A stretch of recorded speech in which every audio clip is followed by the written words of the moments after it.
Right, so Jackie, you're the other half of the business. Ian's given us a bit of a look around the workshop, but tuning and that side of the business is you. So yes. Give me a bit of a rundown of day-to-day for you and how you got into all this. So mainly my job at the shop is doing dyno tuning. We also do a lot of track support for like customers with their circuit cars. Okay. Also not just in New Zealand, often go overseas in Asia and America for work as well. As far as some of that work, I mean, give me a rundown of some of the teams you've worked with overseas. Yeah, so in the States, we look after a S2000 and a Cord. It's one's turbo, one's supercharged. Okay. Both of them is running in like time attack events. Yep. And then in China, we've got customers that does normal track days. There's also some grassroots touring car racing, should I say, in China. So depends where we go. There's not actually off season because when it's winter here, there's summer over there, so we always get switched. And I guess what are some of the most memorable moments for you overseas? It's actually a lot. Quite interesting. Like we do a lot of tuning in Fiji. Okay. There's no dyno, there's nothing there. So when we go there, it's pretty much going to the bush with like hand tools, a small toolbox, and we just have to do what we can to get these cars working and tuned, in a really short distance of time, maybe. And I guess as far as like workshop stuff, when a customer comes in and they want to build a car, is it sort of like a combination of you and Ian and Ben sort of sitting down and... Yeah. So it just depends what kind of car comes in. Nissan, we've got such a wide range of vehicles. We've got Nissan GTRs, we've got Hondas, we've got Evos, we've got Subarus, as well as some it's like engine swap, like as you probably see in the workshop, there's a lot of LS swap going on at the moment. I mainly do most of the bigger builds, so we then talk to the customer and then we put a package together of what they want. And I mean, earlier we were here with you and you had a big block twin turbo Dodge on the dyno. I mean, that sort of goes to show the variety of things you can. Yes. Like a lot of shops will only pick on what they want to tune or what ECU or what vehicle. To me, I don't really mind it. Car's a car, ECU is ECU. You just need to know the basic and they all kind of works the same principle. And I guess, to you, what are the basic principles to tuning? What are your main things you look for? Reliability is number one. Like it doesn't matter how much power you got, if you can't finish the race, you're not going to win. That's for any event, It doesn't matter if drag racing, circuit racing, endurance racing. Yeah, reliability is number one to me. And then becomes power figures and all that after. Yeah. Mm-hmm. Yeah, well, and I mean, I guess as far as that too, when you talk about power, the GTR, I mean, that's obviously the sort of, not a lot of people get to tune a vehicle like that, plus on a dyno. Anything, back in the days, over 1,000 horsepower, most of the dyno can't really handle it.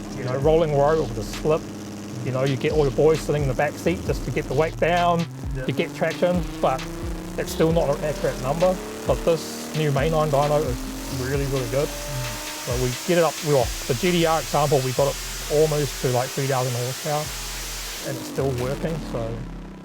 And I mean, how involved from a tuning point of view is it working on a car like that? Because there's such a intense car as far as all of the systems and sensors and everything in that. Yeah, it's actually a lot of work, which a lot of people don't see. From the car, when it's staged, going down the strip, launch, actually the computer does a lot of it. The driver will only be doing about 50% of the work. Yeah. So all the programming is important. How much power we leave the line, how much torque we give it, and we're talking like in a split second. Because everything just changes so quick.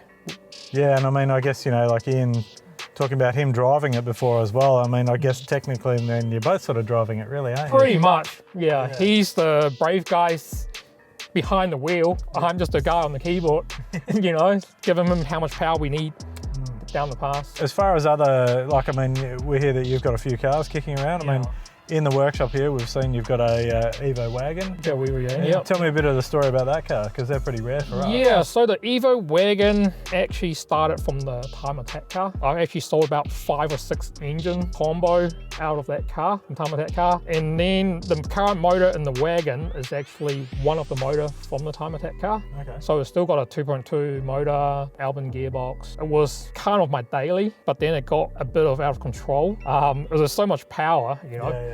And I thought I was still driving my Honda, you know. I went from 5th and grabbed 6th and looked at the speed. I was like, whoa, that's going too fast, you know. And then the brakes didn't really want to work. We decided to put bigger wheels on, bigger brakes. So we went with the whole Y body. Yep.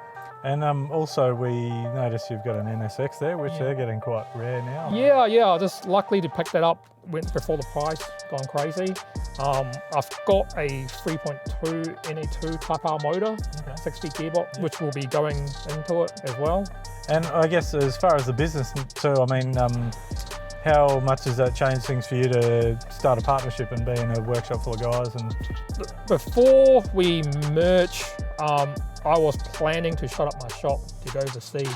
Okay. And then I was like, okay, because we still got a lot of customers kind of base, so it'll be a shame to, you know, to lose them. So I was like, well, and then Ian at that time, they need to tune it at the shop. So I've been helping them.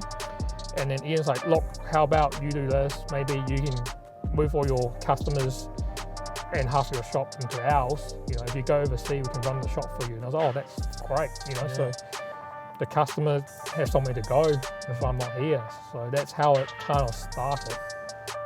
Yeah, nice. And I mean, like I said before, it's cool that Ian's kept the ST Hi-Tec name and Suichi's sort of, you know, place in yes. So. Plus, we're quite good friends. Yeah, I've known Suichi a long time ago, or before I was actually driving or working on cars. So. And was he at all a mentor to you, or? So with dyno tuning, there was like 2 mentors, and Suichi was one of them. You know, I was using his dyno, tuning my own cars for a bit, and our customer's car, and then, you know, because I was specialised mostly in Hondas, and he's more like a Nissan GDR person. So if he gets a Honda, then I'll go over and help him. If I get a GDR, and then we'll just share our knowledge. Well, I mean, yeah, it's been brilliant chatting to you about that side of things, and we're really looking forward to seeing what happens with the GDR next, but also now the Honda. Yeah, really that will have some hypes in the, you know, in the drag scene again. Yeah, there's not many people racing Hondas, you know, over here compared to the States, so someone has to do it. So.